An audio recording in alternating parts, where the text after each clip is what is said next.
ছাত্রী নুসরাত জাহান রাফি হত্যায় 4 জন নয়, সরাসরি 5 জন অংশ নেয় বলে নিশ্চিত করেছে পিবিআই।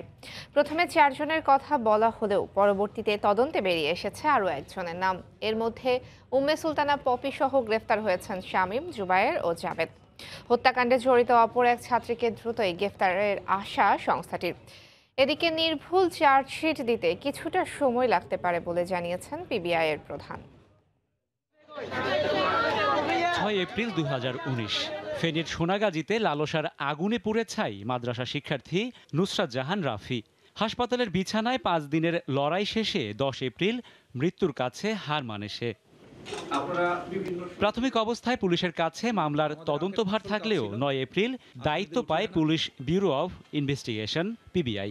দায়িত্ব নেয়ার 4 দিনের মাথায় সংবাদ সম্মেলনে জানানো হয় নুসরাতের গায়ে আগুন দেয়ায় জড়িত ছিল 4 জন। পরবর্তীতে গ্রেফতারকৃত আসামিদের তথ্য অনুযায়ী আরও একজনের সম্পৃক্ততার প্রমাণ পায় সংস্থাটি। পিবিআই জানায় হত্যাকাণ্ডে 3 জন পুরুষ ও 2 জন নারী সহ আগুন দেয়ায় সরাসরি জড়িত ছিল 4 জন। এদের মধ্যে শাহাদাত হোসেন শামীম, জুবায়ের, জাভেদ ও উম্মে সুলতানা পপিকে গ্রেফতার করা সম্ভব হলেও বাকি আছে অন্য এক নারী। আমাদের কাছে বলা হয়েছিল 4 জন এবং বক্তব্যও আসছে 4 জন। পরে আমরা দেখেছি যে সেখানে যে নিচ থেকে ডেকে নিয়ে গেছে, আমরা ভেবেছিলাম যে সে বোধহয় উপরে উঠে নেয়, সে উপরে উঠেছিল। সুতরাং আসলে সাদে 5 জনই গেছিল ক্লিনিক করতে, এর মধ্যে 2 জন মেয়ে এবং 3 জন পুরুষ। 5 জনের মধ্যে একটি মেয়ে সহ আমাদের 4 জন এসেছে। রাফি ঠিকই বলেছেন যে ওখানে 2টা মেয়ে ছিল। পুলিশ জানায় আগে থেকেই মাদ্রাসার ছাদে অবস্থান নেন 4 জন। এছাড়া মাদ্রাসা শিক্ষার্থী উম্মে সুলতানা পপি নিজের পরিচয় গোপন রেখে রাফিকে নিচ থেকে ডেকে ছাদে নিয়ে যায়।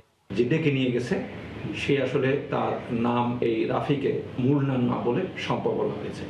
আসলে তার নাম পপি। তাকে ওরা সম্বোধন করছে শম্পা হিসেবে, যাতে যেহেতু রাফি ওকে চিনে।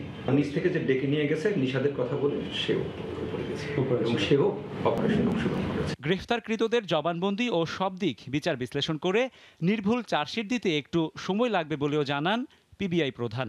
নিচেও বেশ কিছু লোক ছিল, গেটের ভিতরে ছিল, গেটের বাইরে ছিল, সাইকেল সেন্টারের নিচে ছিল। তাদের মধ্যে 2 জনকে গ্রেফতার করেছে, শাকিল এবং আফসার। সে ওইখানকার টিচার এবং ছাত্র। মামলায় এখন পর্যন্ত গ্রেফতার হয়েছেন 9 জন। এদের মধ্যে চার্জশিটভুক্ত আসামি 7 জন। রাশেদ বাপ্পি, সময় সংবাদ, ঢাকা।